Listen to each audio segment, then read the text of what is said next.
السلام عليكم ورحمة الله وبركاته. أكم جرتني kabajamtoota fi hordoftoonni duree Oromiyaa jalatti argamtan baga nagaa jiraattan nageenya rahmanni rabbii isin bira haa jiraatu isiniin jecha har'a geemaatii haalata qallaaliidhaan akkaataa itti hojjetan qabadhee isinii fidee jira.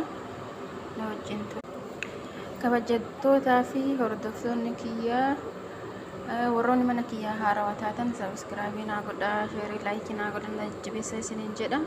Inshallah halib powderii finjaana tokkoon itti buusuudha. Zayitiinis finjaana tokko, finjaana jechuun siinii tana jechuudha. Siinii sana tokko.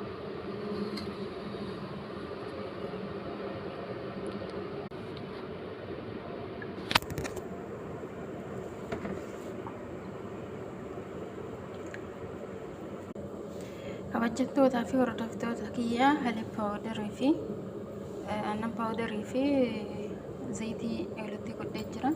Duqeetiin isa kana. Kun duqeetiin kun kaamera sini qaba, pinkiin powderii sini qaba. Isin waan akka ittiin gootanii zayitii fi halib powderii bichaadha. Inshallah hagaluma isaan tajaajila baay'ee geemaatii bareeda kan waa baay'een hin baane jettee hirrakkan yaani akka qallaadhaan akkaataa itti hojjetan isin agarsiisa. Na wajjin kunoo akkuma argaa jirtanii gimmaashatti godheen jira. Duqeetii gimmaashatti godhee jira. Halib powderii siinii kana takkaa fi zayitii dalaalii kana siinii takka jechuudha.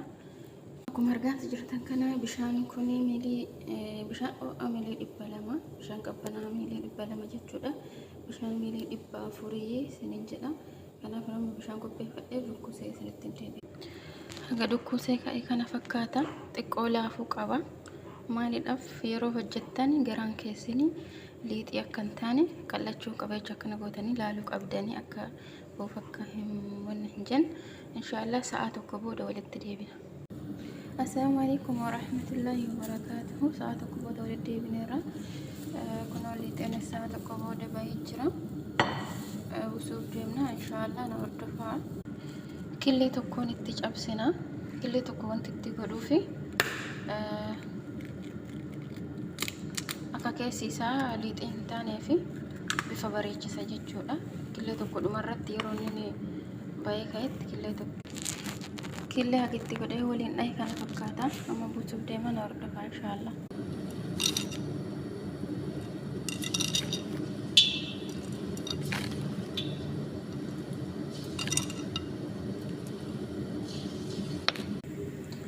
Kana fakkaata.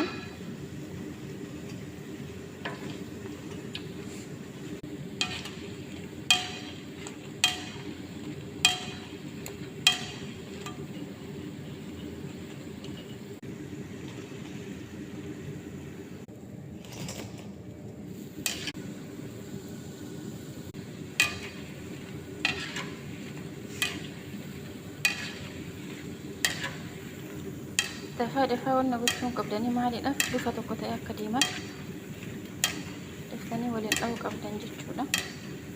Ibidda jala qannafattanii jechuudha.